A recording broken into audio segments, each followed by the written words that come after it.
Thank you for joining us on the eve of Mobility Week as we unveil our first zero-emission, all-electric bus to go into Lynx operations. Mobility Week is a statewide celebration of promoting safer, more efficient transportation choices and an ideal time to think about how we can improve multimodal options to reduce traffic congestion and benefit the environment and improve public health.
Good afternoon, everyone, and welcome to the February 21st, 2022 meeting of the Orlando City Council. We're going to begin today's proceedings with the invocation and the Pledge of Allegiance, led today by Commissioner Tony Ortiz. Thank you, sir. You may stand. I will stand. Let's bow our heads.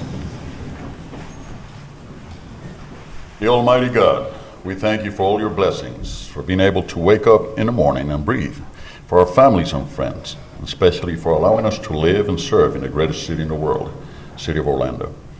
Lord, today we ask you for your guidance as we decide on the issues that directly impact the quality of life of our residents.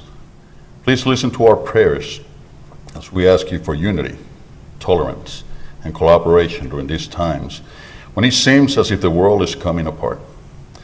Give this body of local elected officials and all elected officials in our nation the wisdom and fortitude to represent the communities we were elected to serve.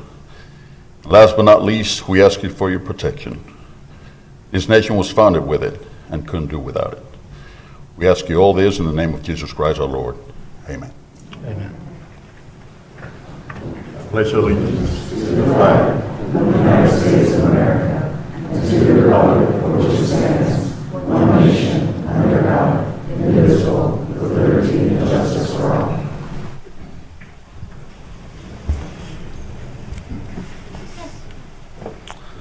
Thank you, Commissioner Ortiz. I'll call the meeting to order and ask Madam Clerk, would you call the roll and make a determination of quorum, please?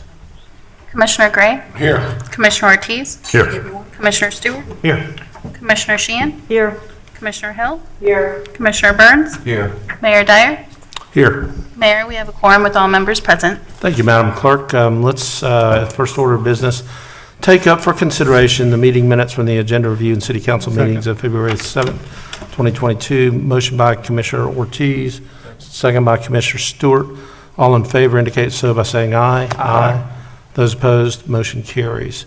We have no awards, presentations, and recognitions today, so I'm going to move into the mayor's update.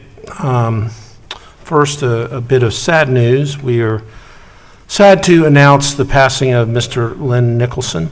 A lot of people know him. He was a longtime Paramore resident that worked really hard at making his community, the neighborhood of Paramore, a much better place. And it is a better place because of the work he did. We're grateful. He was founder of the Paramore Community Garden. He served on the mayor's committee on livability and healthy aging.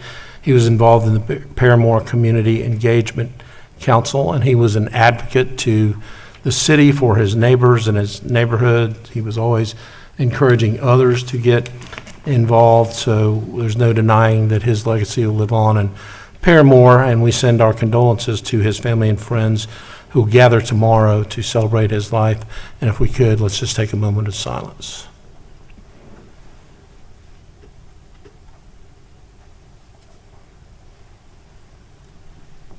Thank you.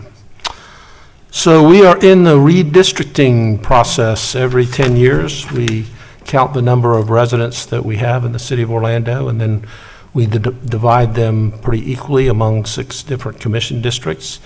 We are undertaking that, having the census numbers now. We'll have a series of community meetings for public input, and I encourage you to attend one of our open houses if you have an interest in that. We'll have one March 7th and one on March the 14th from 8 a.m. to 8 p.m. at the Beardall Senior Center. You can ask questions, get feedback, learn how to use the redistricting map drawing tool. And if you want to get more information or schedule an appointment to be part of that, go to orlando.gov/redistricting.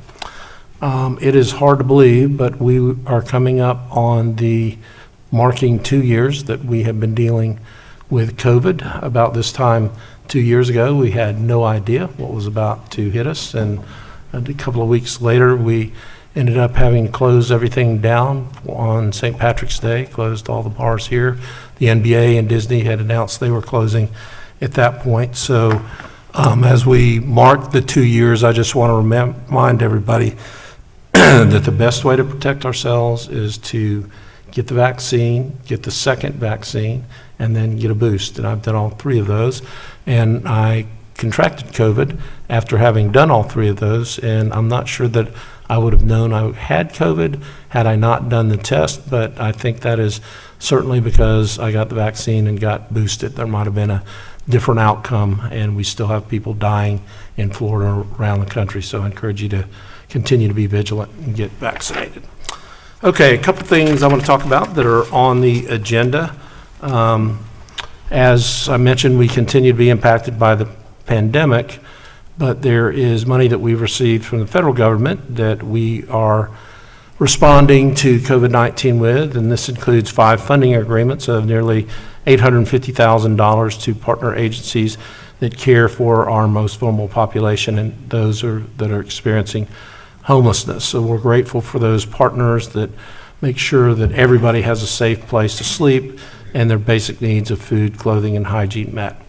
Also, A3, A4, and B12 relate to the RISE Employment and Training Program, which is something that we started with a blueprint back when we were doing the venues. Blueprint 2.0 dwelled into training and getting people training and stipends, and this is expanding those services. So we're again using money we got from the American Rescue Plan Act, and we are creating a new program for job training, coaching, and support services to help the underemployed or unemployed gain new skills and gain employment. And in addition, we will have an office that they can go to provide in-person assistance. We are happy as always to partner with Career Source Central Florida, and they will be providing staff to offer on-site connections for employers, training partners, and apprentice programs.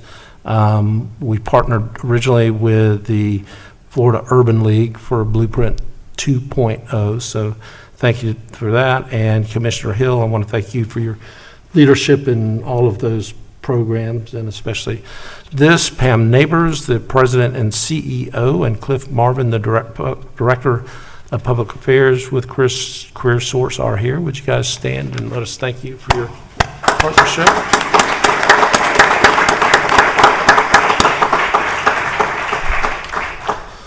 Got several good news items. So I want to also highlight that they're all in Commissioner Hill's district, though. That's The work okay. continues. Or actually, and Commissioner Burns' district. I want to highlight an item. The Paramore Main Street District is our 12th Orlando Main Street District. Commissioner Hill, again, I want to thank you for your role in ensuring the prosperity, especially of our small businesses. You recall that the Church Street District, now known as the City District, at one point included the Paramore footprint, and now we are making the Paramore District Main Street on its own. and their business owners and property owners and residents in Paramore's District. Executive Director Natasha Gay have come together to create the first board of directors. So Natasha and anybody that's involved with our Paramore Main Street District, would you stand and let us recognize you guys? All right.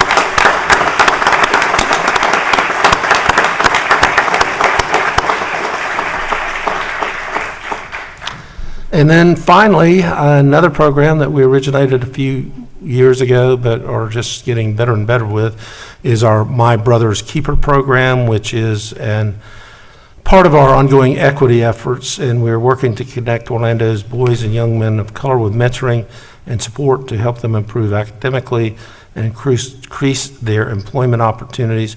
We are recognizing 5 grassroots organizations who are receiving My Brother's Keeper Orlando grants to help our at-risk young youth, and representatives are here from those organizations. I think they're filling up the whole space over to our right, so if all of you guys would stand and let us recognize you as well.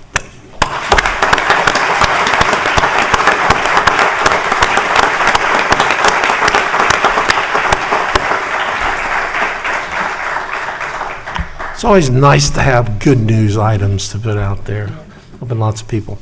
All right, we're going to move to the consent agenda, which is a number of items that are voted upon by a single vote of council. Before we vote on the consent agenda, we give each of our commissioners an opportunity to comment on items that are on the consent agenda and update you with important happenings from their districts.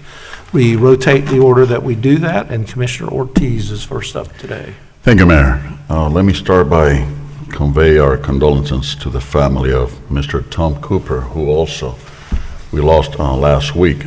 Tom Cooper was a retired Orlando Police Department officer. As a matter of fact, it's my understanding he trained Mayor Demings.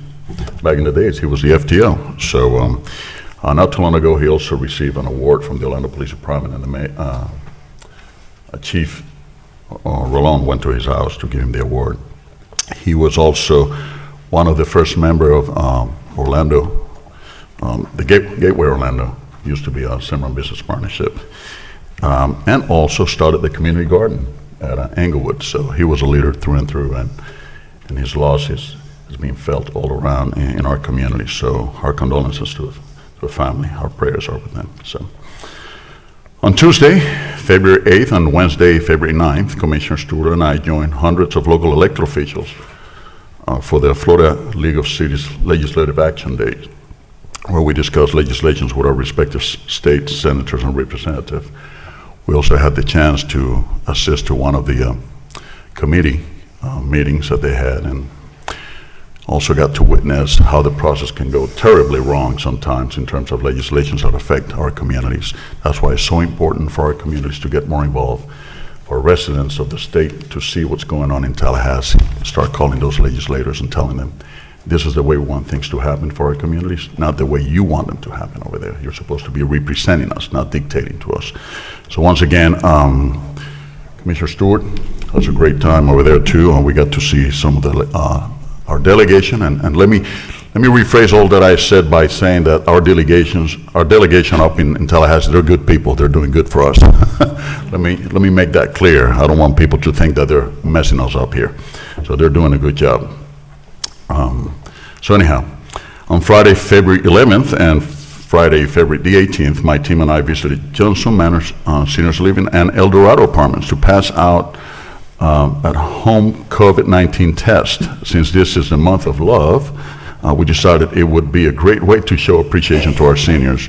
Part of our mission of keeping our community safe is to encourage everyone to stay healthy and prevent the spread of COVID. So I want to thank Manny Soto, Emergency Management, for getting us these kits, and David Arnott for distributing them to all of us. Thank you, boss. Appreciate it. On Tuesday, February 15th, I visited Bridge Prep Academy with Fiorella Rosso, our District 2 Digital Marketing Manager. While there, we visited with students and teachers and took a tour of the school, and want to thank Dr. J. Gordon Fernandez, who's the principal of Bridge Prep, for inviting us to check out all the amazing things this school is doing in our district. And so kudos to her and to our community for being so supportive. And on Thursday, February 17th, my team and I joined the Harbor House of Central Florida and many others for the 9th annual Walk a Mile in Her Shoes campaign. No, I did not wear ladies' shoes. I was coming out of work, so I didn't get a chance. But the mayor did a great job in doing this. And by the way, Mayor, I commend you for always leading such a great cause. This was an amazing event. We walk a mile to raise awareness of domestic abuse and the resources available through the Harbor House of Central Florida. So thank you to all of those who are continue to participate on this great event. And we cannot do enough to raise awareness about this very tragic situation that happens when it comes to domestic violence. That's all I have, Mayor. Thank you. Thank you, Commissioner Ortiz. Commissioner Stewart? Thank you, Mayor. Let me also thank Commissioner Ortiz for the work we did last week with the Florida League of Cities. It's enlightening when you see the support that we get from our local delegation, and it's uncomfortable to see that the same kind of support isn't happening for supporting local governments throughout the rest of the state. So, we worked hard, 2 days up there spending time with them and get a chance to talk to a lot of people about what we feel are key issues. Please pay attention to some of the things that Commissioner Ortiz is sending out, as well as my newsletter. He'll give you an update on some of those things that affect us on the short term. I want to say special thanks, item A1, to David Forrest for joining or continuing to join the Manila Museum of Art. I often did a chance to mention this, and I mention it because our city really runs on volunteers, and these boards that we vote on here are very important. And this is one of those occasions where we get a chance to kind of love on those people that make our city run so well, and we are so grateful for that. So thank you for that. Speaking of Manila, on Saturday night, the Manila Museum Evening with Fabulous Friends is there. They've invited Mayor Dyer as a fabulous friend, and I get a chance to tag along with Mayor Dyer. I appreciate you letting me do that, Mayor. It's their major fundraising event that they do, and so if you get a chance to join, please come and join us. It's a great evening. I want to say a special thanks. It was our last Saturday. We had our electronic waste and textile recycling event. It as always goes great. I appreciate the work that our staff does and keep Orlando beautiful. We do it twice a year, and frankly, I think we could probably do it every month if we needed to. But it is good to do that, and thank you for all the publicity y'all put out in advance and allowed us to share that with our community. Coming up on the calendar is the Rosemont Green Up. It's coming on March 5th. The College Park Neighborhood Association has come back with their Sunday in the Park on March 13th.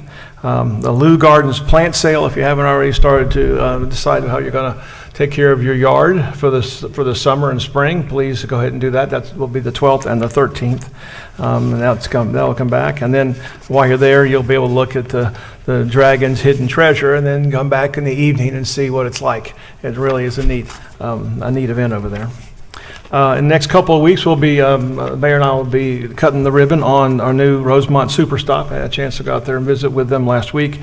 Special thanks to Jeff Riney and the work that the Links team has done over there. I think it's going to be a great addition. We've taken the existing stop, did a lot of study and work on where else it could go in the community, found out that if we kept it there and we could do some things that make it safer for everybody involved, we did that. And they spent about $750,000 to upgrade the stop that's over there. So we've got cameras now, increased lighting. It's just I think it's going to be really nice when we get that open. They're supposed to open as a soft opening today. They finished the inspections last week, and then we'll be having a ribbon cutting pretty soon. On the agenda, I want to say a special thanks to the Holocaust Center on item B5. Thank you for the work that y'all do. I appreciate it. We're honored to just extend that for 1 year to get caught up because of the work that COVID has done to all of us. But thank you for that. I'm so excited to hear great things about what's going on over there. And then on B9, we will be approving the contract award to HDR Engineering for the design work for Edgewater Drive. We did a visioning a couple of years ago. It's now coming back to us. We're putting some money into it that will then eventually go to Metro Plan, and we'll be part of that funding through Metro Plan over the course of the next couple of years. But this project starts now. We should have drawings in about the next, I would say, 14 to 15 months. That schedule is on online, and we'll get a chance this year and keep everybody up to date. But there will be plenty of community meetings for people who are listening that would like to have an input on what we think Edgewater Drive can look like for the next generation. So, and that's all I have, Mayor. Thank you very much. Thank you, Commissioner Stewart. Commissioner Sheehan. Well, thank you, Mayor. And just on the agenda today, I'm delighted to see the upgrading the Wi-Fi at Camping World Stadium. Also, the forbearance agreement with Mad Cow Theater. I think we can forgive the debt. We can all move on, and everybody is happy. And hopefully, we can get that resolved as soon as possible. Also, it's actually on the CRA, but I just love the Love Pups Pub concept. The dog-friendly businesses are economic development. I was out at the farmers market over the weekend, and I could not believe how packed it was and how many. Sienna had a wonderful time with her dog friends. So, again, these are economic development tools. So I'm just delighted. And I also want to recognize the staff for we come up with these crazy ideas for making it happen. And I just love this. I love seeing these things. So thank you so much to all of you on that. And also, someone who usually doesn't get a whole lot of praise and attention, and who's done an amazing job, is our risk management department led by Ray Scullion. They brought in $2.7 million in recoup damages last year from property damage and workers' comp. So I think that's a wonderful thing. $2.7 million is nothing to sneeze at. So Roy and your group, Ray, your group, I think you guys do a great job, and I just want to thank you so much for everything that you're doing every single day. And also, since a lot of these darn signs keep getting hit in our neighborhoods, making sure that we get them fixed. I know Thornton Park's got hit, College Park's gotten hit. And, they're just a bunch of good people that do good work in our community, and I want to thank them so much. And that's all I had, Mayor. Thank you. Thank you, Commissioner. We'll move to Commissioner Hill. Thank you, Mayor Dyer, and I also want to send my deepest sympathies and condolences to Mr. Lynn Nichols' family. I personally have a relationship with them for the last 9 years. I have had a small plot, Mayor, over in the community garden, and when I wasn't able to go and water or tender my vegetables that I would give to the community, he would always make sure that my plot number 1 there was taken care of. And that's just a little of what Lynn did there in that community and for me. I mean, he was always someone you could talk to. He was an easy listener. Didn't say much, but a hard worker, and just loved Paramore. And Mayor, I know many people have also probably came to you to make him a luminary, and I'm going to check that box also to put him in luminary green once we complete it. He's so deserving, and I'll be there for his service on Monday. And I'm just so excited, and thank you, Cliff, and thank you, Pam, for your continued partnership when we talk about training and learning from a 4-week to a 26-week period. And I think since we created, as the mayor stated, the Blueprint 2.0, we've graduated from the city of Orlando through your partnership. Hundreds, especially we did about 100 during 8-week period in COVID. And then close to about 200 throughout District 1 through District 6 in the last 3 years. So I know with these funds and with this continued partnership, and now running out of the Urban League or my little office, Mayor, having this large building where we have all these different rooms to be able to accommodate many of the other partners that's going to come aboard. We're going to do great work throughout the city when it comes to training and access and giving folks high-wage jobs, which is so much needed now when we start talking about affordability, not just in housing, but when we start talking about health care and many in our food desert. So thank you for joining us and bringing some of your resources, which I know your pots are deeper than ours. So that's going to help out a lot, match those funds. And Ms. Shirley, thank you for coming out of retirement to help us in this journey, because I know you and Pam and Cliff have worked together there at Career Source, and also you've worked with many of the different institutions here in the city of Orlando and throughout Central Florida. So it's just a win-win for this community, and I'm so happy about it. And Mayor, thank you for talking me off the ledge. I remember when you were proposing this, and I was too immature to recognize that some things when it grow, you have to grow it out and let it go in order for it to be more impactful. And I went to Mayor Dyer, if I can say this publicly, and said, Mayor, it's mine. I don't want it to. I want to let it go. This is the way I see it. And he sat me down. This is what you call great leadership, and saw it even larger than what I had the eyes to see then. And here we go. So thank you, Mayor, for your guidance and support through it all. And this council. Thank this council for even checking the box with the funds to be available for us all. And thank you, Pauline and Cal and Sherry, for assisting the last couple of years with creating that Paramore Main Street and then putting it underneath the tutelage of Mr. Doug Taylor and our downtown district. And now, once again, the little fledgling bird can now fly and soar. And thank you for our new board there to kick off the new Paramore Main Street as we revitalize in a responsible way as we grow Paramore in an economic and all-inclusive way, and to see such leaders and diversity there on the board, but everybody there loves Paramore and wants to see the best for Paramore. And that is why I know that Mayor, just as we promised what you would do in Paramore and what my oath has been, is that we will not gentrify Paramore, but we will revitalize it and grow it smartly and make sure that it's all inclusive. And I think this board represents what we see with the hope of the economic development of our Main Street. So can y'all give them another applause, because we're looking at your leadership there. Many of these folks on that board we could not pay for because they're just real champions and real professionals. I'm excited to work alongside you all. And also, Commissioner Stewart, I'm so excited to see that RISE program over in District 3 right there on that corner of OBT and Colonial.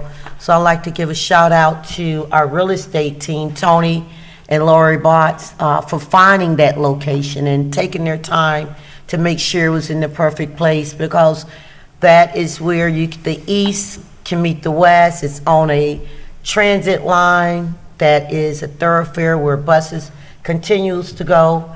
It sits there, not necessarily in Paramore, the west side, but the northwest corridor can meet it from the Rosemont area, all the way from the Washington Shores area that has access, and all the way from even here in our downtown corridor.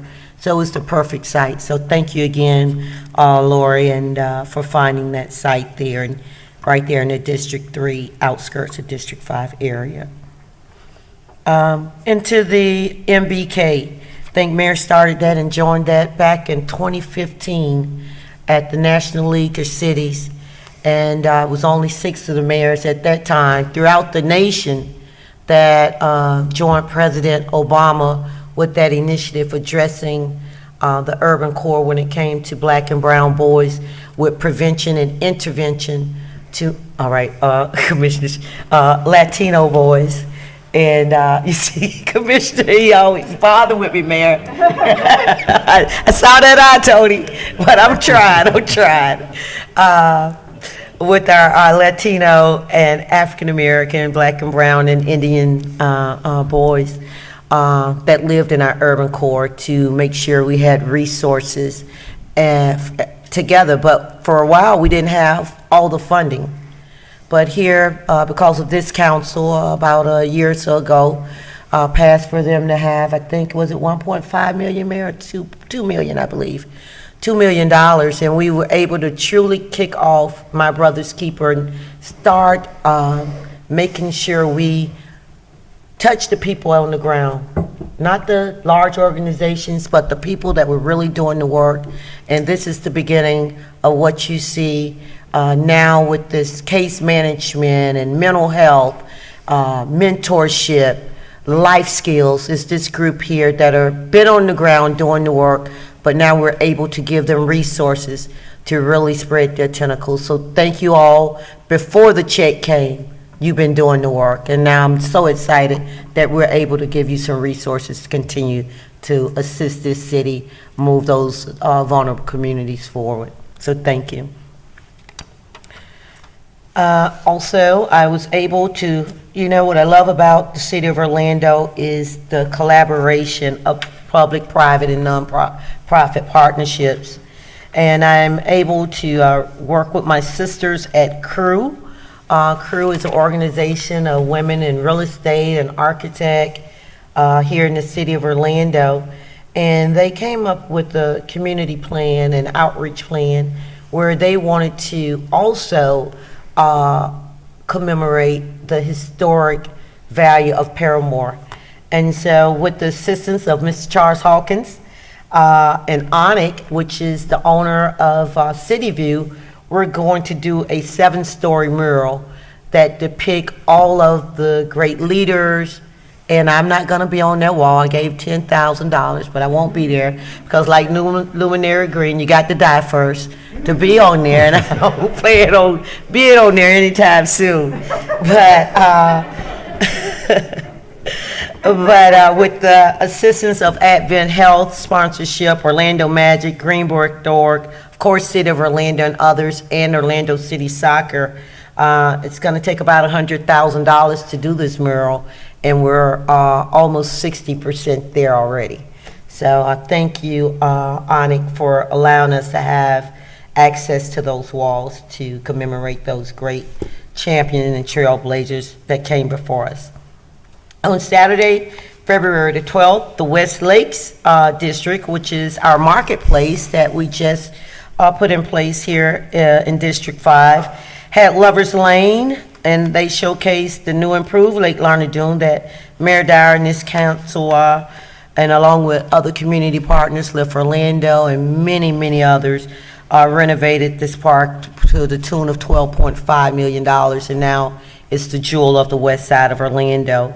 And they had vendors, food, entertainment, a kids' corner, selfie stations, and it was attended by all. So thank you, Mrs. Annette Giles, which is the executive director for Orlando Marketplace, which is a little off from, this is our first marketplace in the city of Orlando, actually, which is a partner of our Main Street, and Tim Ayers and Kyle Brown for coordinating that. And then later that day, we went over to the Willows Park, which AARP gave $20,000 for a community challenge grant to help us bridge the digital divide in some of our vulnerable communities. And these tables withstand 175 miles per hour winds, and it's all powered by solar. Thank you, Chris Castro, for your work on that. Where I think I said it last council, where these tables charge up phones, computers, generators, and the residents can use these tables every day, even before a hurricane or some outage, for everyday amenities, and it enhances the park with those art decos. And thank you to Kathy Russell and Mike Hess for leading these efforts. On Wednesday and Thursday, February 16th, I also went down to the state capitol in Tallahassee and joined a prestigious, or I would say distinguished group of women that I work with, and those are our Alpha Kappa Alpha Sorority Inc. Women. And we were there to talk about some of the pressing issues that are going on in our communities, and also to become more knowledgeable by how these issues are affecting our communities. So I was privileged to join them. On Saturday the 19th, I, along with the Orlando Police Department, hosted the Mercer Drive Community Safety Council. If you all remember, after George Floyd, Mayor Dyer and ourselves met with many of the community stakeholders, and we had initiatives that came after those marches. And Mayor Dyer and council did two things. They hired BCU to do community engagement and come up with an action plan on how we can better engage our community when it came to 21st century policing and bridging the gap. And also he did a paid $800,000 for a Bowman group to come in and help us with the initiative also. And what we've done, we are going out into the community to present these plans and still getting feedback on how to bridge the gap. So this Saturday, we convened with about 50 kids from the Mercy Drive corridor with law enforcement, and had many of our community partners come and speak to law enforcement along with the children to let them know that we're all on the same team. We're all one. We might put on suits as our uniforms, but the officers put on a uniform to go out and protect and serve, and not to be intimidated by the uniform. And the officers not to be intimidated by their Chuck Taylors, or maybe if they sagging a little bit, to look beyond the outfit and look at the person. And it was well received, and the kids, and I know I was there, law enforcement really had a great time. And then they went outside and, even broke a little bread together, some hot dogs and hamburgers they shared. So I was quite thrilled about that. And what's coming up next, we'll be doing COVID testing at the Jackson Court in Jackson Place on February 22nd. Also, tomorrow evening, we'll be at the Word God of Church in the Mercy Drive corridor to speak with the Urban Square Neighborhood Consortium. There's some folks that want to bring housing to the community, and we want the community to come and hear about it, about their plans.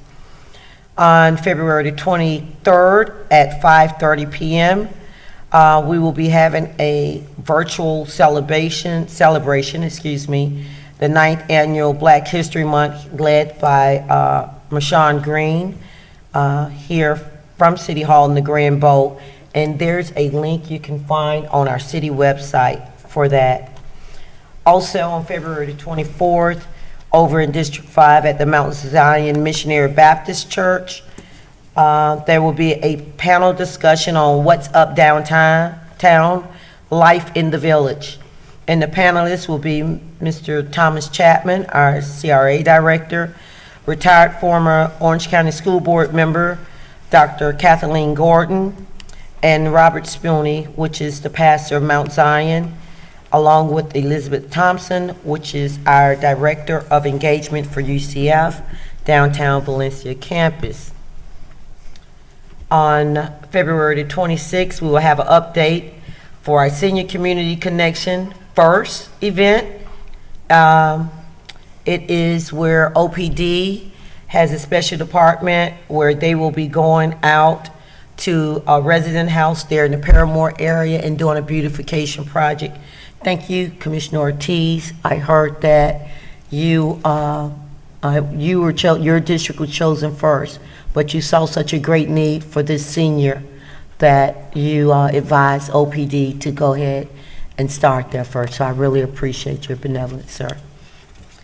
And then February the 26th, once again, one thing of this council, and especially Mayor Dyer, wants to see is us address our food insecurities, especially when it comes to food deserts. And something that we've started there in the Paramore area on city land is start what we will call urban gardens and urban farms. And council a few months ago, under Mayor Dyer's leadership, approved 3 more lots in Paramore, where we will be having a hydroponic garden, which will have the different hydroponic, Chris Castro can help me out better with that. As you see, I don't work for sustainability. But we will have something that storage bins where we would grow hydroponic vegetables in, but 2 of those other lots will be where we will have those from the community, residents and businesses in Paramore that will be growing different types of vegetables and fruits there on those lots. I think it's almost 1.25 acre of city land that we're going to develop until we develop the land, we'll be growing food on that land to share with the residents in the area. And some of the businesses will be able to have a plot so that they can bring in their fresh vegetables to cook there in the Paramore area in their restaurants for those that they, I would hope to lower some of the economic impact when it comes to fresh fruits and vegetables there for that area. So with that, I know that was a lot. I felt like my old neighbor to the left today, but as the mayor said, there was a lot going on in District 5. Thank you, Commissioner Hill. Commissioner Burns? All right. Thank you, Mayor. Good afternoon, council, and everyone in attendance today. A couple of updates. A few weeks ago, I had the pleasure of joining Mayor Dyer and Chief Malone in the Central Florida Hotel and Lodging Association for the unveiling of the memorial bench to honor Officer Kevin Valencia. While we still mourn the loss of Officer Valencia, I was glad that I was able to join him and his family and his squad to honor his life. Also, my prayers continue to be with Officer Valencia's wife, his children, as well as our officers at OPD. That same evening, my office convened the first District 6 Community Council, where we talked about the importance of reinvigorating some of our homeowners associations, as well as our neighborhood associations, in different ways that our residents can get involved with our city. We're fortunate that we have a lot of passionate and engaged residents in District 6. So we're happy to get them together so they can be involved with our office as well as the city in general. Also, I'd like to just give a kudos to our equity official, Ms. Mershon Green, and the Black History Month Committee for putting on a fantastic Black History Month program at the Dr. Phillips Performing Arts Center. From the food to the speakers to the entertainment, I was impressed and also had a great time. Also enjoyed leading the Health Equity Panel last week as a part of the city's Black History Month celebration. Thanks to everyone who has worked hard to make Black History Month one to remember in the city of Orlando. Also, on last Saturday, Saturday, February 12th, my office hosted our first community kickball with the Orlando Police Department. And I see Chief Malone is not here, but Deputy Chief, we asked that the officers be prepared. And they were prepared. They put up a good fight, but they came in second place behind our champions who are represented here today, Boys to Men Mentoring. So let's give Boys to Men Mentoring a round of applause. But it was a fun time. I'd like to say thank you to Empowered Girls Incorporated, who had a team, students from Carver Middle School as well as the Smith Center. I actually participated and played with the Empowered Girls, and I made a fantastic catch that nobody caught on film. So it's kind of bummed about that. But again, it was a great time. I think we had, our youth interacted very well with our police officers, and it was just good to see. We had mobile haircuts, we had some food, we had a mobile video game there, console there as well. So I think a great time was had by all. So again, thank you to the officers of our police department as well as our community members for participating. Also, on Valentine's Day, I had the opportunity of spending time with some of our seniors with Mayor Dyer over at the L. Claudia Allen Senior Center for the annual Valentine's Day brunch, hosted by Commissioner Mabel Butler. Also on yesterday, I had the pleasure to participate in the African American Read-In at the Orange County Public School library system. It was a great time. We were able to promote literacy amongst our youth in our communities. Again, a great event. So thank you to the staff of the Orange County Public Library System. Also, I continue to offer satellite office hours at the James R. Smith Center. We do that a couple of times a month, so we have that information posted on the website of when those will be happening. For agenda remarks today, I'd like to say for A1, thank you to all the residents who have agreed to serve on the various advisory boards. Thank you for your service on that level. Also, for A2, funding agreement for the Healthcare Center for the Homeless. And I need to make this public statement. As you all aware, for a number of years, I have served as the President and Chief Executive Officer of the Healthcare Center for the Homeless. Item A2 on today's consent agenda is a funding agreement with the Healthcare Center for the Homeless. For several years, the city has provided grant funding to HCCH, and HCCH will again be receiving grant funding through this agreement. I'd like to note that none of my compensation will come from the funds received pursuant to this funding agreement, and that I have not participated in the matter in any way. Additionally, I have filed a Form 8A memorandum of voting conflict with the city clerk, and will be abstaining from voting on that particular item. Also, for A3 and 4, again, just support of the RISE employment program and the memorandum of agreement with CareerSource. And just thank you for all the work that you do for the employment opportunities for all of our community members. So thank you, and excited to see that moving forward. Also with D1, congratulations to Wake Up Mentoring, Man Up Mentoring, King Solomon Foundation, Breath International, doing business as Boys to Men Mentoring, and New Image Youth Center for being awarded the funding through My Brother's Keeper. Also, I'd like to just acknowledge the hard work of Gabe and his team for all their efforts to establish a process and put together infrastructure that make this funding available to these well-deserving programs. So thank you, Abe, to you and your team for all your hard work.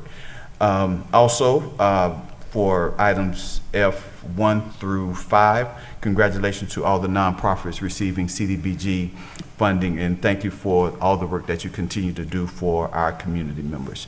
Mayor, that completes my comments. Thank you. Thank you, Commissioner Burns, and we will finish off with Commissioner Gray. Very quickly, we will. Anybody that is interested, we certainly have past and future events on our city website and Facebook page. And with that, I will move the consent agenda with the conflict so noted by Commissioner Second. Burns. Motion by Commissioner Gray, second by Commissioner Sheehan. All in favor indicate so by saying aye. Aye. Those opposed, motion carries. All right, congratulations to all of you who received grant funding. We're going to take a 30-second timeout, so those of you that were only here for the consent agenda can make a hasty retreat.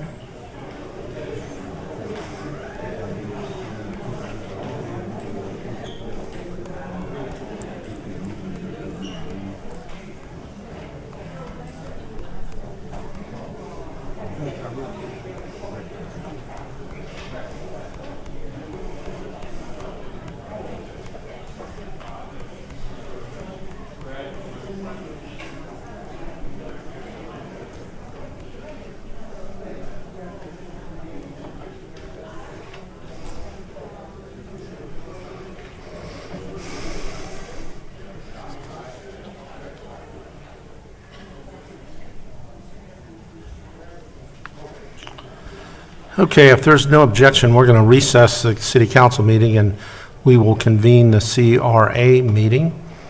First item of business is CRA minutes from January 24th.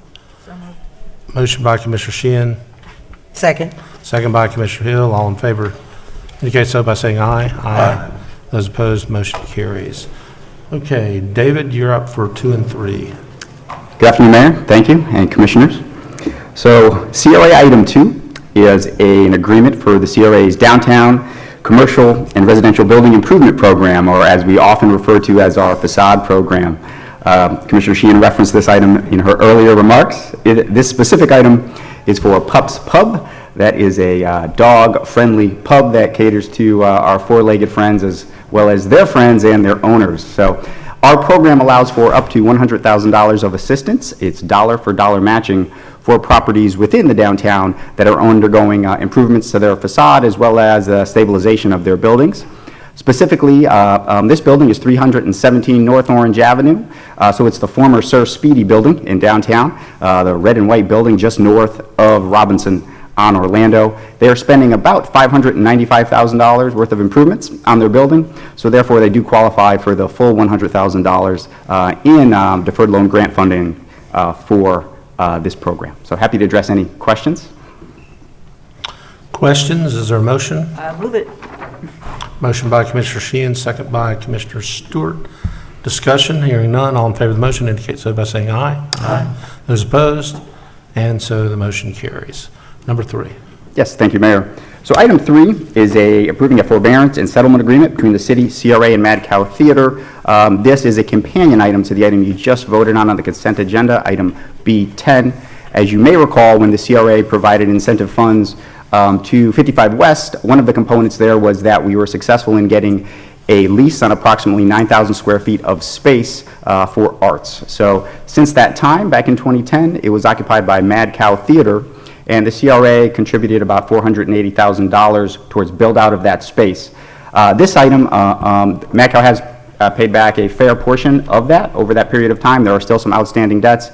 This item addresses those outstanding debts as well as gives us a date certain at which Mad Cow will leave and vacate that space so we can look to get another art space tenant occupying it.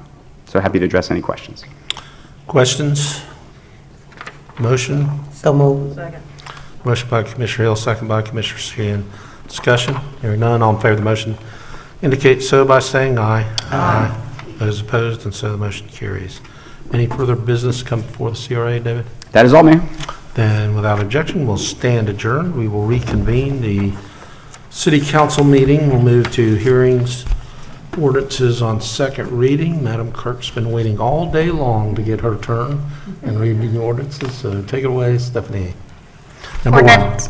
Ordinance number 2022-4, an ordinance of the City Council of the City of Orlando, Florida, relating to the city's growth management plan, providing the winter 2022 package of GMP amendments pursuant to the expedited state review process, amending the GMP to assign the urban village and conservation future land use designations, amending the GMP to create future land use sub-area policy S.35.5, amending the historic preservation element figure HP-2, amending transportation element goals, objectives and policies, providing for amendment of the city's official future land use maps, providing for severability, correction of scrivener's error, and an effective date.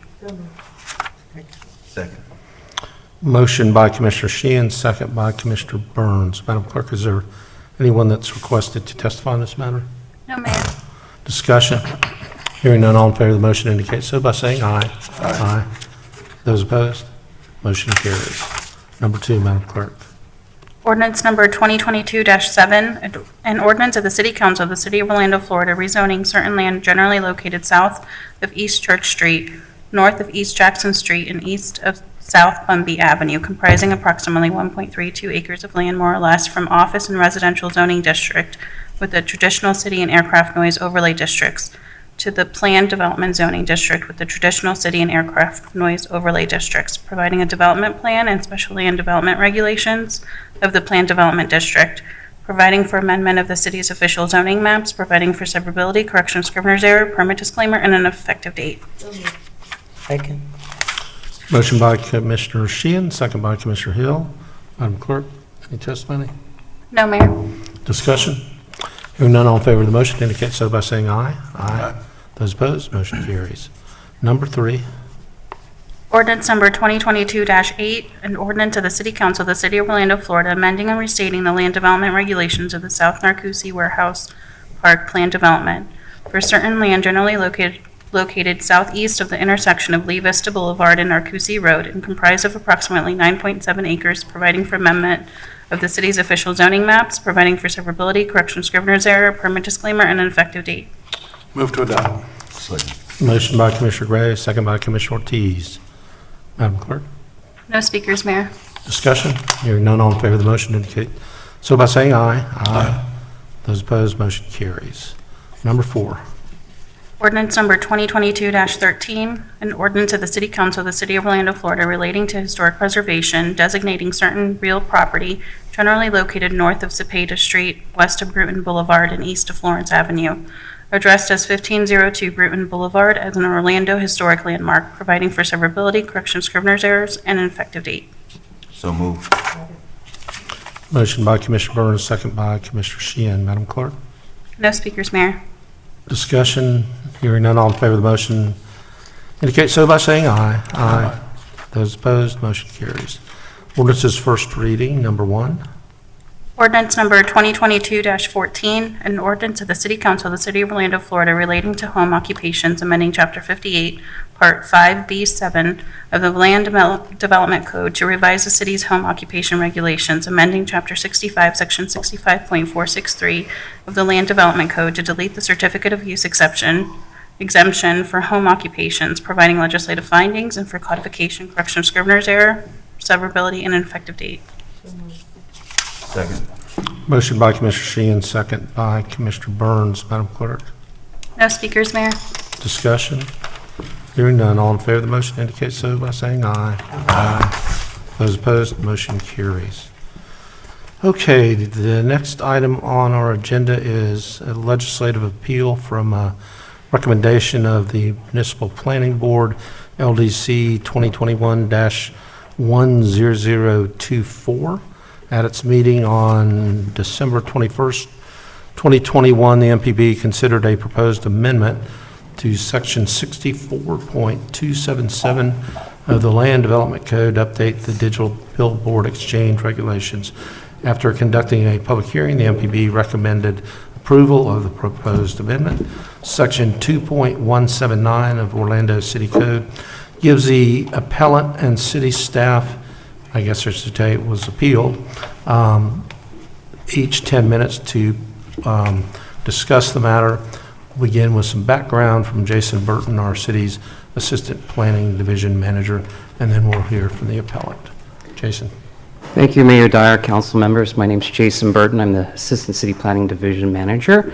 I'm here today to explain some updates to our digital billboard exchange processes that has a legislative appeal on it. And as you might know, for a legislative appeal, the decision comes directly to the City Council. It doesn't go to a quasi-judicial officer for most of our appeals. And when we do have this is a policy-setting action, so you're to conduct it as a typical hearing, like Mayor Dyer said. A 10-minute presentation from the city staff and the applicants and other interested persons can usually speak for 3 minutes. Here's a timeline of what's happened. There was an MPB recommendation to approve the staff recommendation following the hearing that on the MPB meeting on December 21st, 2021. The very next day, Rosemary Huffman filed a legislative appeal with the city clerk.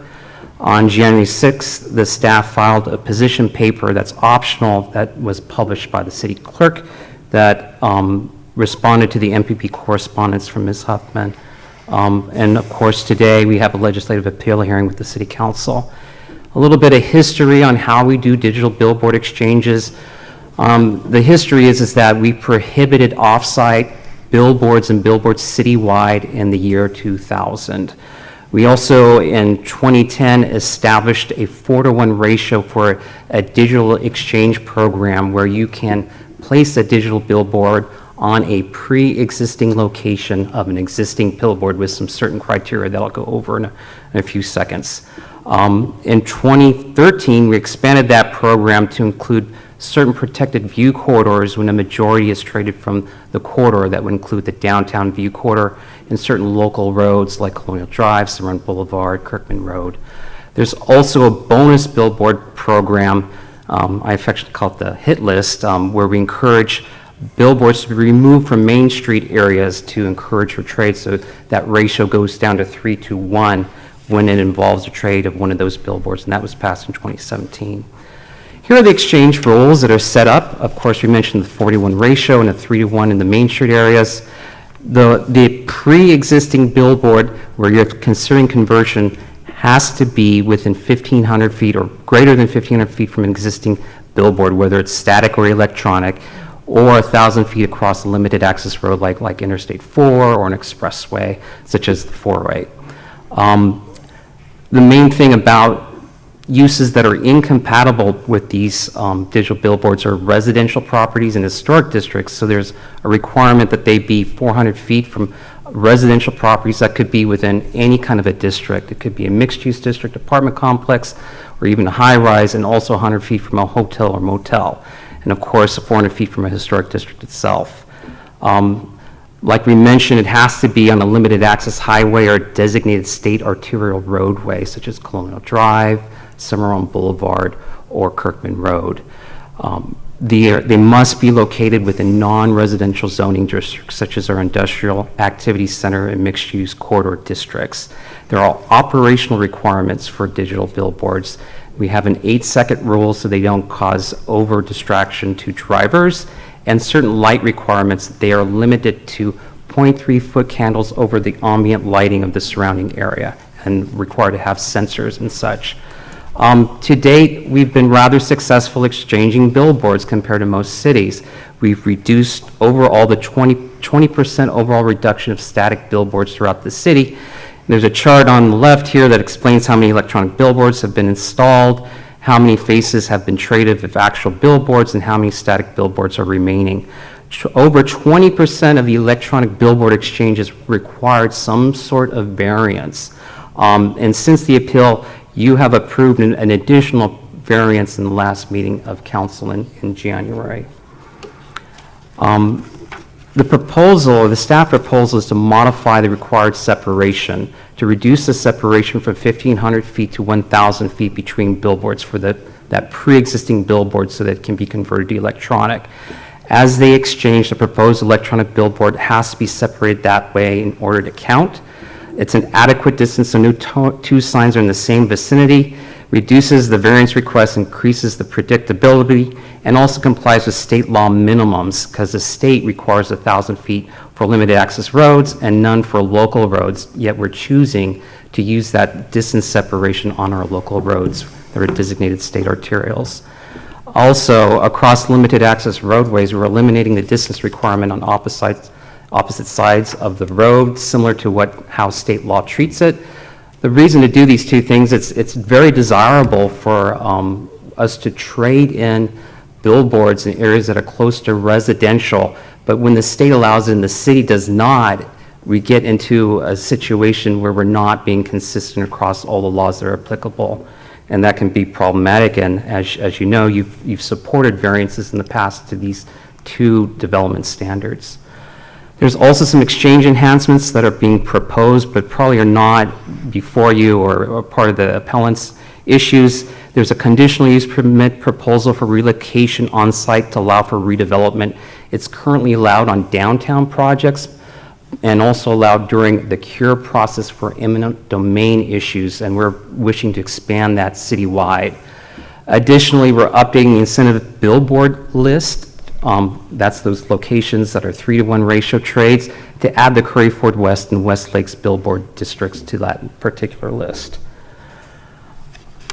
When the Municipal Planning Board considers a land development code amendment, the first thing and the only thing that they need to consider is whether it conforms to our growth management plan.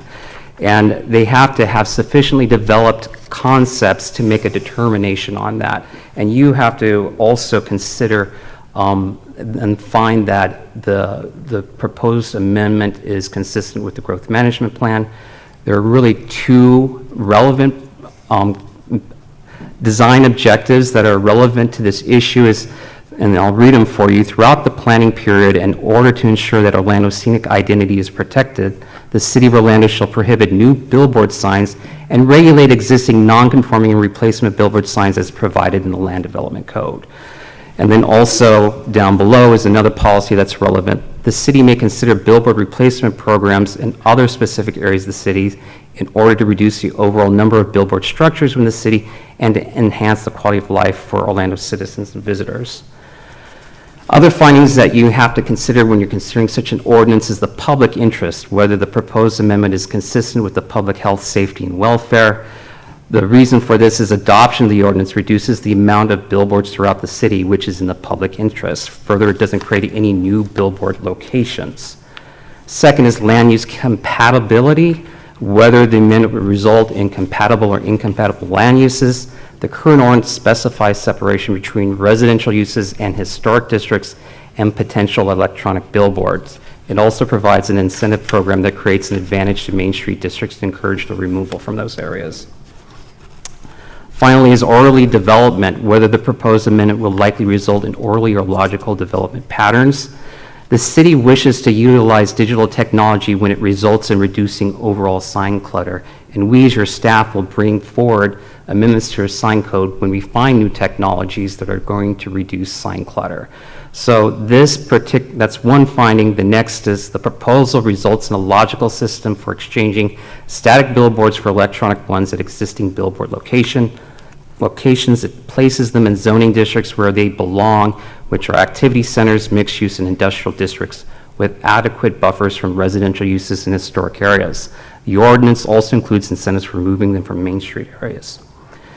You can also consider other laws, whether the proposed amendment would result in conflicts with applicable law, and as I've explained, our current ordinance conflicts with state law. Adoption of the proposal will result in the city's code being in compliance with the state law for minimum separation of billboards along limited access roadways and places the standard along other streets and state routes where there's no separation requirement. You can also consider other relevant issues that are important to you. But considering all these findings that you are in charge of reviewing, the staff is recommending denying the appeal and approve the municipal planning board recommendation and direct the city attorney to bring forward a draft ordinance for first reading at the next regularly scheduled city council meeting. And with that, I'll conclude and ask you for your questions if you have any. Okay, are there questions for Jason?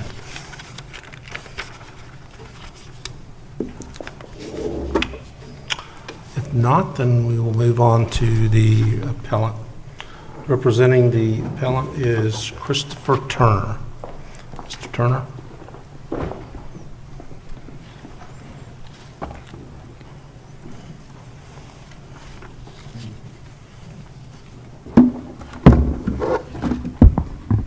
Good afternoon, City Council. My name is Christopher Turner. I represent Colonial LLC and its principal, Rosemary Huffman. I'm going to talk fast, so I apologize in advance because there's a lot of issues that we want to bring to the council's attention before you vote on this issue. Colonial LLC is the property owner of 3100 East Colonial Drive in Orlando 32803, which sits at the corner of McGuire and East Colonial and at the intersection of Districts 2, 3, and 4. A little bit of background on my client. Rosemary Huffman was born and raised in Orlando. This property has been a family-owned property since 1963. This issue also hits home for me because I'm a business owner. I own the office building at Robinson and Graham in the Milk District, as well as this. I don't own this one, but this one's also in the Milk District. So we're here today on an appeal from this LDC 2021-10024 finding.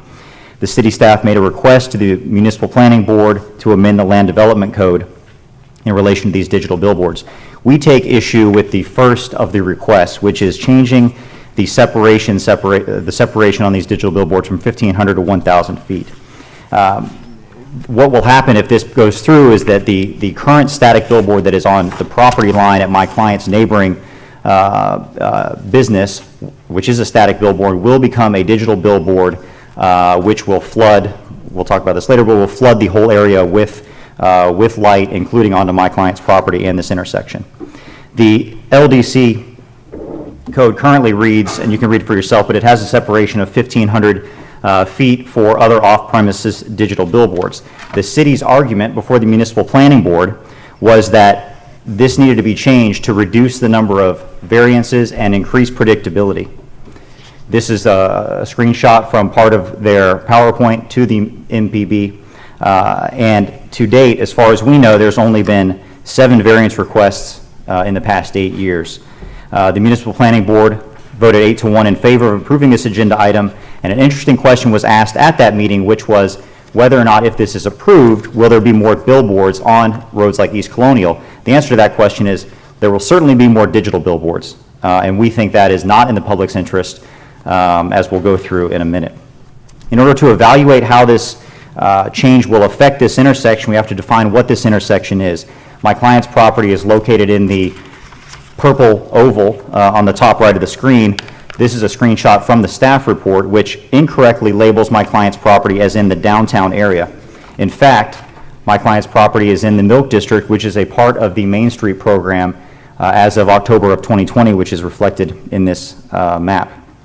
The Main Street program approach is to improve the project area's image which includes its streetlights, window displays, and signs in a manner that convey a message about what the area has to offer. The vision of the Orlando Main Streets is to have economically viable and vibrant centers of commerce that collectively showcase Orlando as a thriving urban city. The vision is to inspire community and visitor engagement while creating a unique space of local business prosperity. Putting a digital billboard at this intersection does not further that vision. Now, there are a number of changes coming to this intersection, one of which is a concept plan from Florida DOT. It's our understanding that DOT is planning on spending $6 million to upgrade and renew this intersection with the goal to make it more pedestrian-oriented. Giant overhead digital billboards are not pedestrian-oriented signs. Next is a representation of what the light pollution would be from this digital billboard reflecting westward onto East Colonial and McGuire. We wanted the council to see how the light will drown out this intersection if a digital billboard is placed there. And as we heard from city staff, they argue that these two digital billboards, there's currently a digital billboard at Primrose and East Colonial, which is reflected on the right of this photo, and then there's the proposed digital billboard that would be going up on the left. They argue that these are not in the same vicinity, which is simply incorrect. If you stand at the exit of the Target there, where there's the Payway and the Starbucks, you can clearly see both of these billboards in the same eye shot. So clearly they're going to be on the same vicinity, and they're also going to be facing each other. So what this is going to do at this intersection is create a light trap between McGuire and Primrose, so that drivers, when they're driving down this road, are going to see digital billboard light coming in their windshield, and they're also going to see digital billboard light in their rear view mirror, which we'll get to in a second about the safety issue that's caused with this. So this proposed change is not consistent with the growth management plan. The growth management plan has to be read as a whole. There were a couple of portions of the growth management plan that was shown to the council, but the growth management plan has to be read in its entirety. We are not denying that the city is authorized to regulate billboards, but that regulation must conform with the GMP. There's one slide that I skipped, which this shows a picture of the current digital billboard at Primrose and East Colonial, and you'll see the sun behind the digital billboard, and this digital billboard is actually brighter than the sun. So it's clear that these things are bright even in daytime. So the four goals that we want to highlight with regard to the growth management plan about why this is inconsistent are: number one, this is in a Main Street area. This intersection is in the Milk District, which is a Main Street area, and this does not convey a message to the public about what the area is about. These digital billboards do not do that. Second, this is within an enhanced landscape corridor, and we should not be trying to create another iDrive or Las Vegas style strip on East Colonial when this area is targeted as a Main Street. Third, environmental concerns. Digital billboards use multiple times the energy of a static billboard and are not environmentally friendly. And fourth, the economic equitable impact that this will have. This proposal does not maintain a responsive environment that enhances accessibility and stimulates long-term equitable growth, because it's going to pick and choose losers who gets one of these digital billboards in their neighboring property arbitrarily. As I said, this intersection is a designated enhanced corridor. It is also within the urban design plan. The urban design plan the idea is to improve the image and identity of the Colonial Town Center and to make this section of road more pedestrian-oriented. Pedestrians will be less focused on local businesses and signage if there are overhead digital billboards. This change is also not consistent with the 2017 East Colonial Vision Plan, which the unifying theme is to give this roadway a fresh look. The East Colonial Vision Plan long-term strategy is to make the area more customer-friendly and a town center. A representation of what that town center would envision is on the screen, which we don't think digital billboards fit within these renderings of the future use of this area.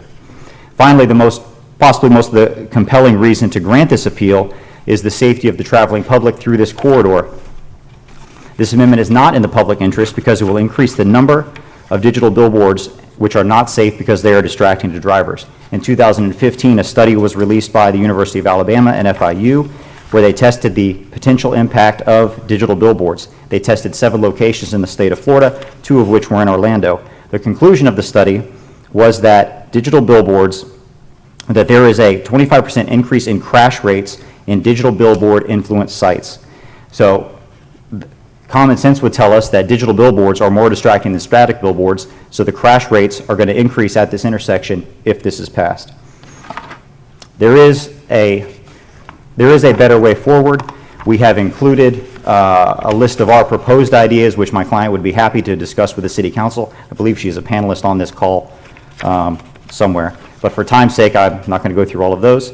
Lastly, there is a due process issue with regard to the way this was brought before the MPB. If you flip, I don't know if you got a copy of my client's large booklet that was delivered to you, but if you flip to Exhibit T, you'll see the public notice that was released for this Municipal Planning Board meeting on December 12th of 2021. This notice is defective because it states that, quote, copies of the proposed amendments are available for public inspection Monday through Friday, 8 a.m. to 5 p.m. in the Economic Development Planning Division. This is not accurate because my client asked for a copy of the proposed amendment and was told by city staff that at this point there were only concepts and the draft ordinance will be written after the Municipal Planning Board meeting.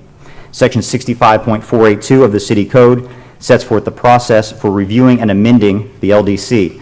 It states that, quote, the planning official must begin the processing of a proposed land development text amendment by gathering appropriate information and data, conducting any necessary study, and this is the key phrase, and drafting proposed amendment language with the city attorney. That never happened here, as far as we understand. Because that process did not happen, it did not comply with this section, rendering the Municipal Planning Board's vote null and void. We do not believe that the Municipal Planning Board had jurisdiction to consider this in December of 2021. And we're asking this court to grant this appeal and deny these changes. And we'd be happy to answer any questions, but my time is now up. Okay, are there questions? Let's start with Commissioner Sheehan and then Commissioner Stewart. I just have a comment there. Do you have your mic on? I just have I don't have the questions of the applicant or staff. No, I just want to make a comment. Okay. Okay. I don't think anything has had my wrath on this council other than scooters, other than billboards, as my good friend Craig probably knows. And the problem that we were having with billboards is they're proliferating throughout our neighborhoods and our Main Street districts. And we were getting preempted, again, Commissioner Ortiz, at the state level about what regulations we could put in, which was very frustrating. So, again, because we had to compromise and work together, I think that we did so in a very productive way.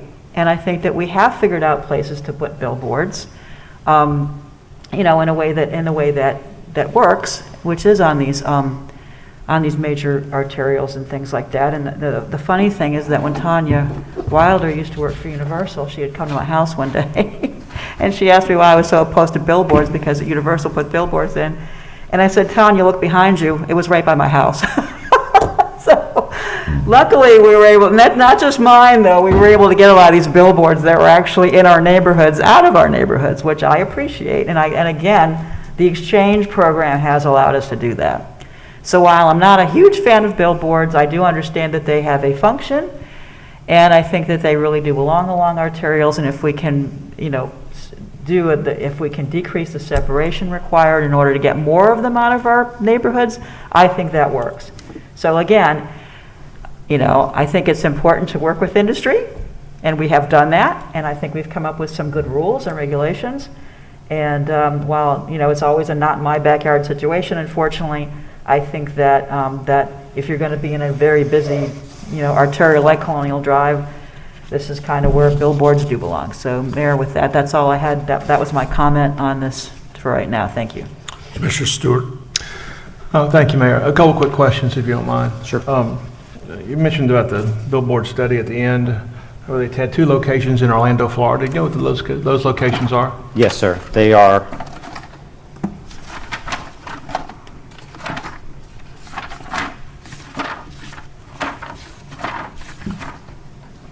on the 408 eastbound in Orla Vista, and on the 528 westbound in Orlando.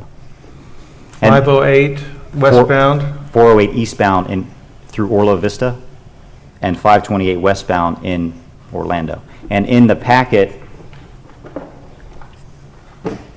that Mike kind gave you, this multicolored packet, there's excerpts from the study itself.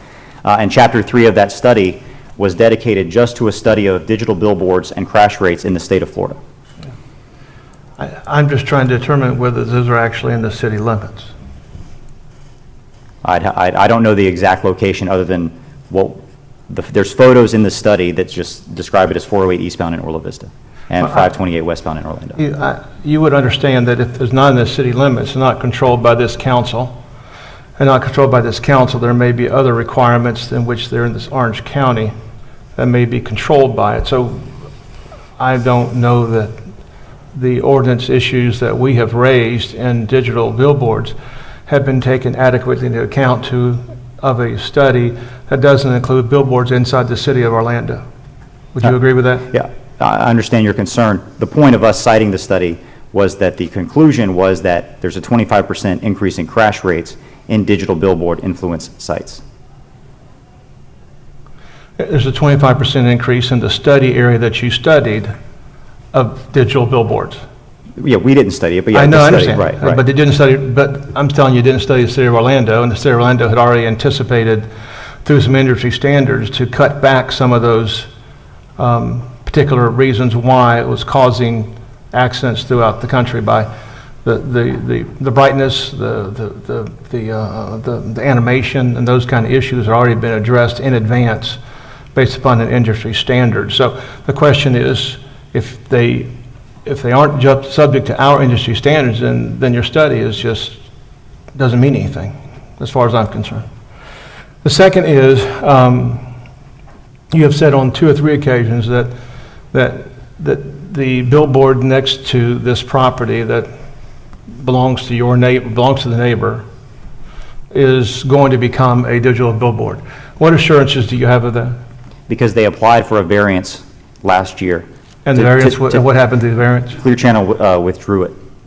So the answer is it will become is your conjecture that it may become sometime in the future. It also may be traded in towards another location. Is that correct? It could be, but I don't think it's currently on the incentive list. What you don't think and what you know are different things. Well, yeah, So I apologize. So you tell me it is going to become a digital billboard, and the answer is you do not know that. We anticipate that it'll become a digital billboard, as it was highlighted. Your best guess. I'm just trying to understand.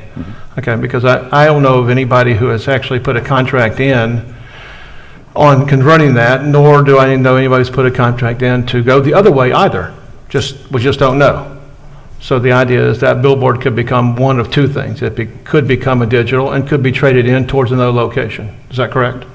The current incentive list, this static billboard, is not on the current incentive list for swap. Not on the current. There's a billboard incentive list. Right. Which says these billboards are eligible to be swapped out for a digital. This one is not on that list. One of our proposals was to remove the static billboard at this intersection as a receiver site and add it to the incentive list. Okay.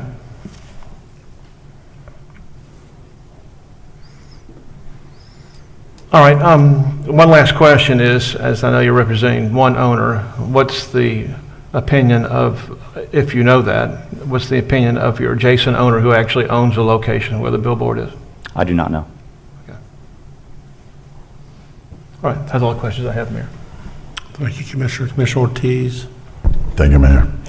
I guess Commissioner Stewart asked part of the question. Did you check with the other business owners in the area to see how they feel about that? It's my understanding that Ms. Huffman checked with the business owner across the street from McGuire, which I believe was a Diamond store. I believe it is now something else, who was also opposed to this change.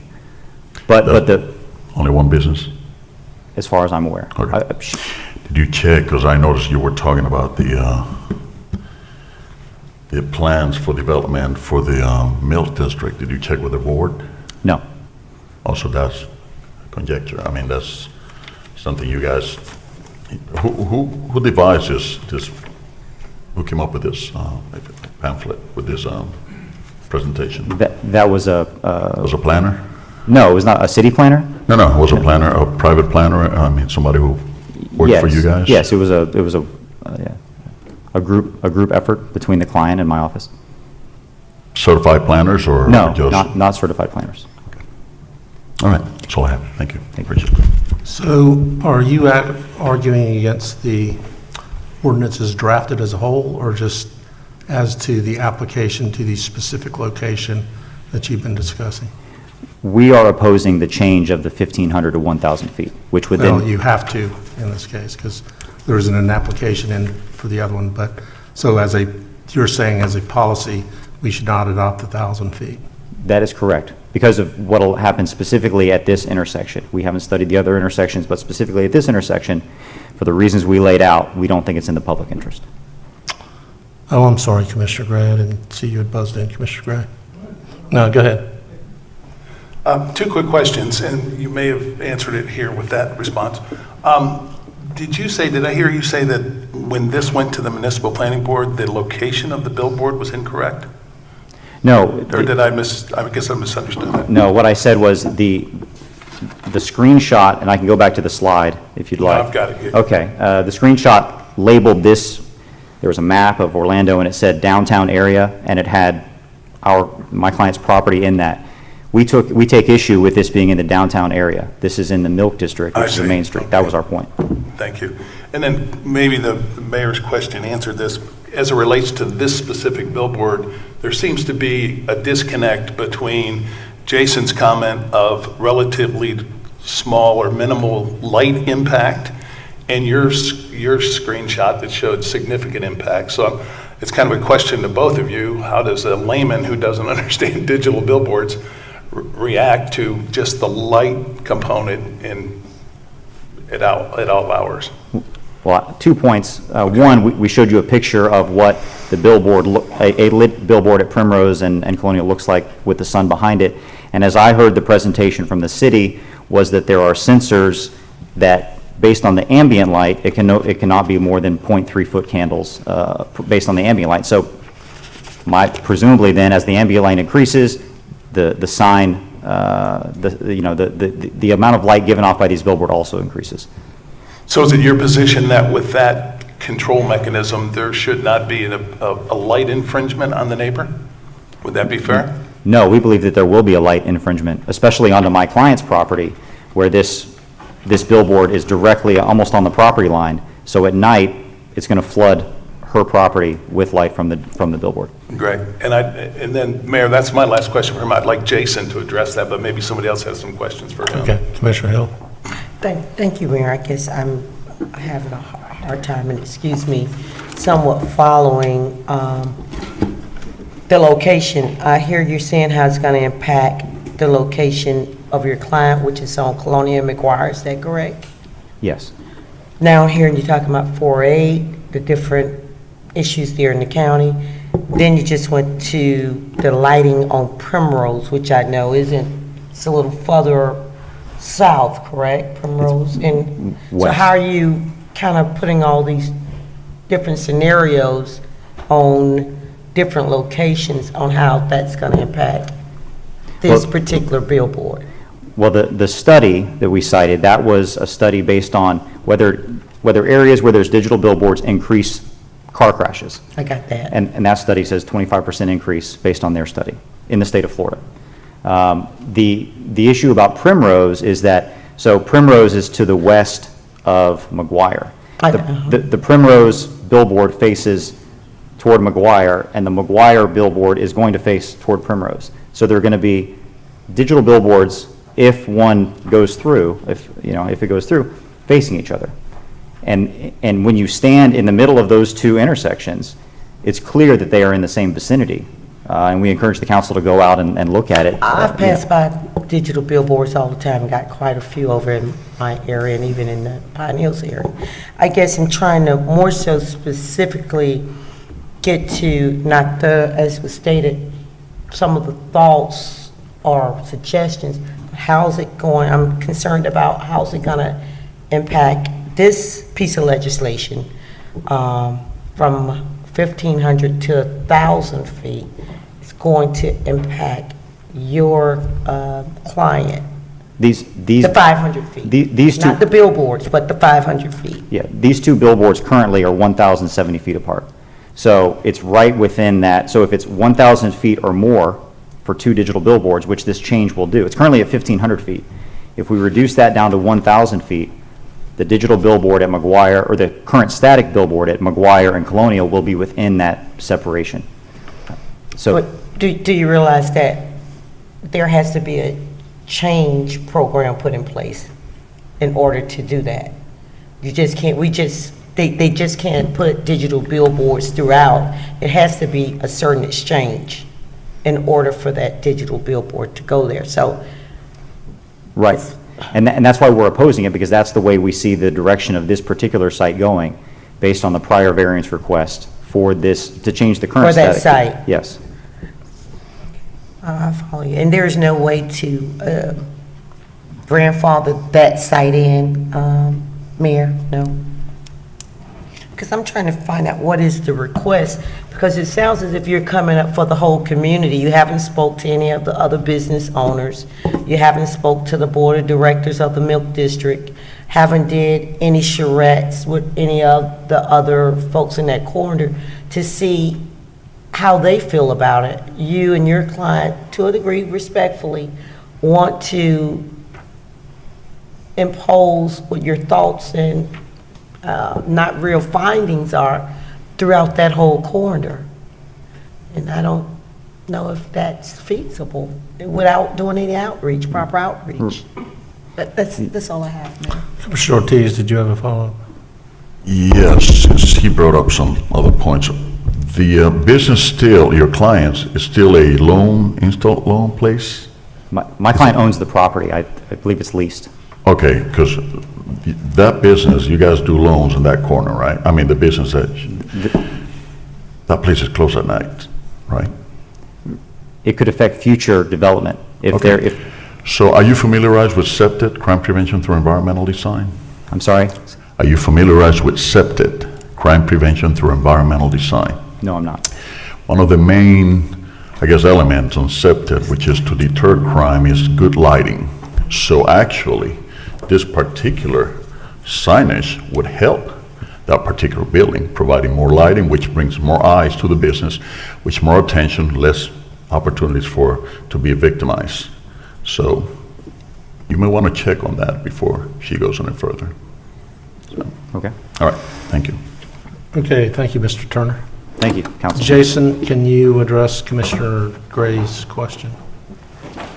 Commissioner Gray, the lighting code, which has to do with luminaires or actual lights but not signs, limits the foot candles to 1.0 at a property line for any illumination that happens to spill off of a property for a commercial property, and 0.5 foot candles for a residential property line.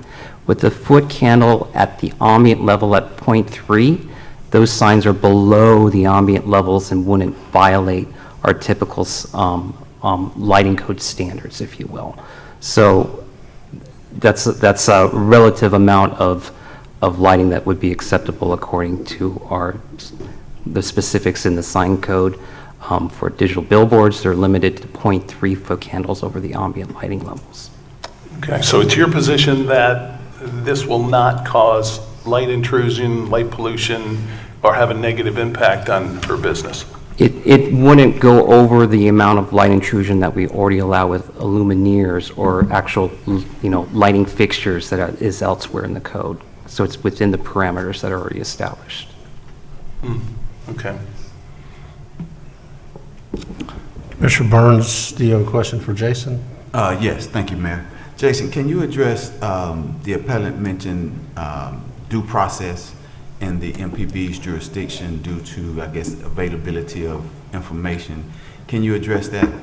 Well, there's more specific standards in the land development code that you can bring concepts for the municipal planning board to get a recommendation for conformance with the growth management plan. It's not always necessary to bring everything forward because you want to flesh out the details before we get to a public hearing on the actual ordinance in question with the city council. So that will be provided.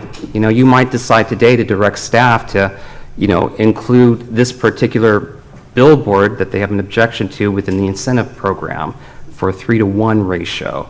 And we've laid out in the staff position paper why we believe that's not a good idea. So that could be one way of looking at it, but you could look at it a couple different ways as well. So it's the staff's opinion that that statement is without merit and that the process that the staff went through? Yeah, there's more specific and more updated language in the code that talks about bringing concepts forward to the municipal planning board. Now, ultimately, yes, you do need to consider the actual language when you're doing a hearing, the first and second readings for the ordinance itself, like you just did today on several different items. Thank you. Commissioner Hill, did you have a follow-up? Yes. Who owns the billboard? I heard her say that his client owned that property. Usually, the property owner leases the The billboards. billboard's on the adjacent. Billboard's on the adjacent Oh, it's on the property. adjacent. There you Okay, go. thank you. Okay, we do have one request to speak, and you'll get 3 minutes, and that is Craig Swigert.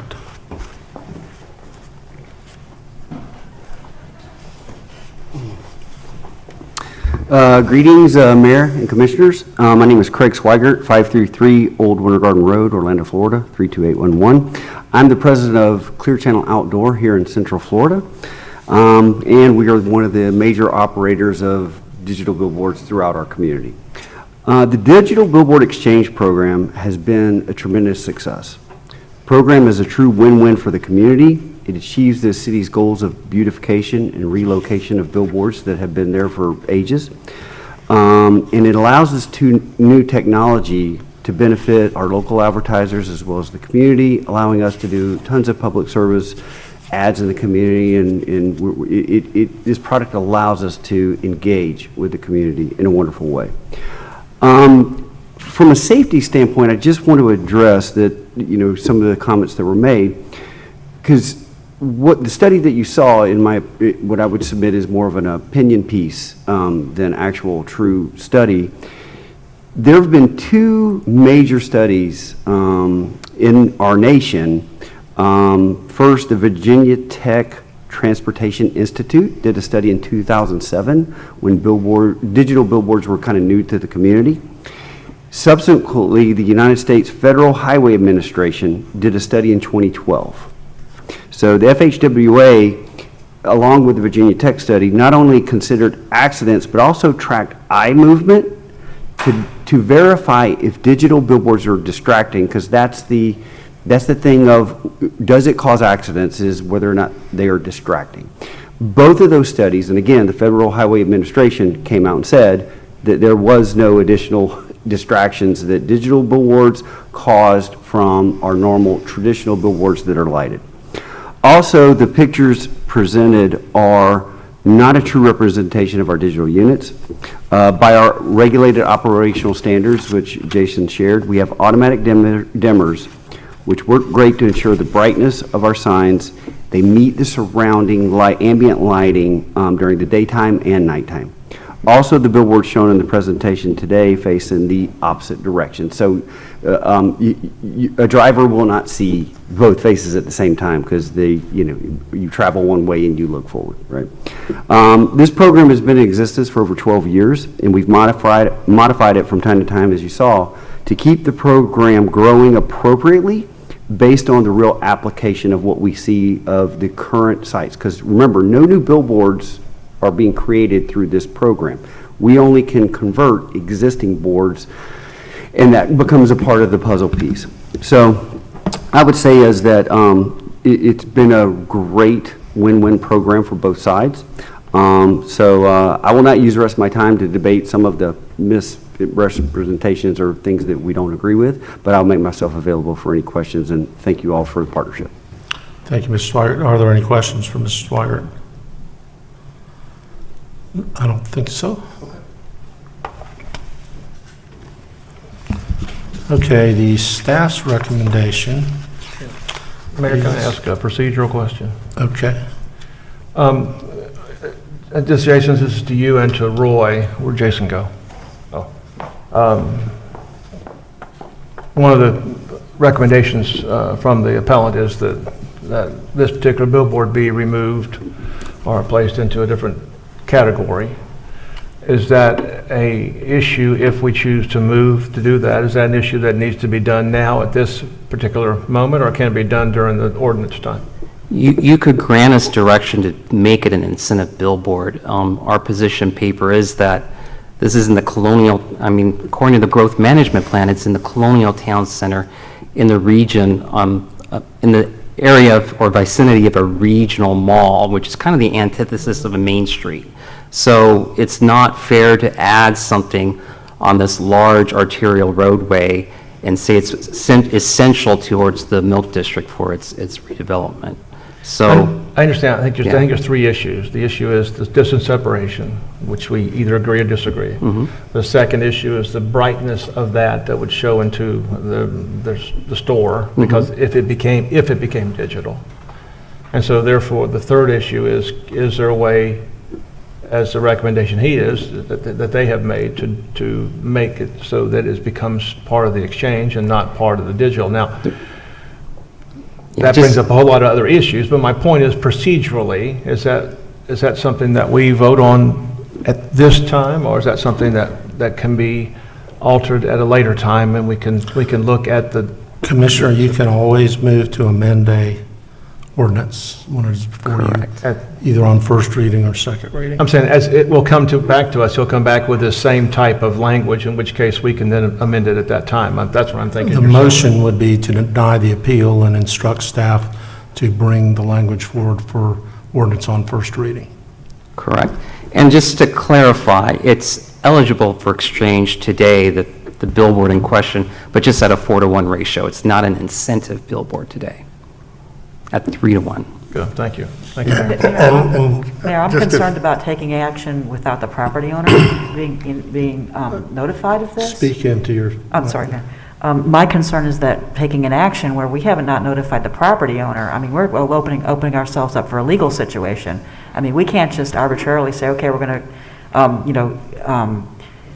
trade this without the property owner's approval. So that's my concern with that. Thank you. No, I think the direction would be, if you wanted staff to designate this as an incentive board, that's fine. It does not take it out of the potential for it to become a digital board, but it increases the value of the board as an exchange. So there's a higher likelihood that it would be used as an exchange board rather than converted to a digital. But you could not just take this one particular board out of the digital exchange program that we're doing here. Thanks for that clarification. Other questions for Jason? Okay, staff recommends that we deny the appeal and approve the MPB recommendation and direct the city attorney to draft an ordinance to bring back at first reading at, well, maybe not the next city council meeting, but some future city council meeting. Is there a motion to that extent? I'll move that. Second. Motion by Commissioner Sheehan. Second. Second by Commissioner Burns. Okay, we've had made a policy decision in 2000, which is long before, well, no, Commissioner Sheehan, I guess, were you elected in 2000? Yeah. Okay, so it was part of that we wanted to not allow any new billboards, and we wanted to reduce the number, and in 2010, we decided a digital exchange program at 4-to-1 would further that cause, and then 13 or 17, we did the bonus billboard. So for 20 some odd years, the position this board has taken is consistent with the ordinance that we're suggesting that we bring forward. And I'm a little reluctant to simply take one situation out of context when you're looking at the program citywide. And I will mention, Commissioner Sheehan was here. Do you know how long we debated the number of accidents that were going to occur because of the signage on the side of the Amway Center at great lengths, to the extent that there were some that didn't think we should even have that signage. And I'm not aware of a single traffic accident that has occurred related to the signage that's on the side of the Amway Center. I will check with OPD and see if we have actually had one, but I don't think that would be the case. So we've got a motion and a second. Mayor, I'd like to defer to Commissioner Ortiz on this, I'm sorry. No, it's his district, so I will draw my motion to let Commissioner Ortiz make the motion. We'll let Commissioner Ortiz take the ordinance when it comes. Well, then it'll apply to all districts, but anyway, go ahead. All right, further discussion, hearing none, all in favor of the motion indicate so by saying aye. Aye. Those opposed, motion carries. Okay, Madam Clerk, or Ed, why don't you get us ready for general appearance?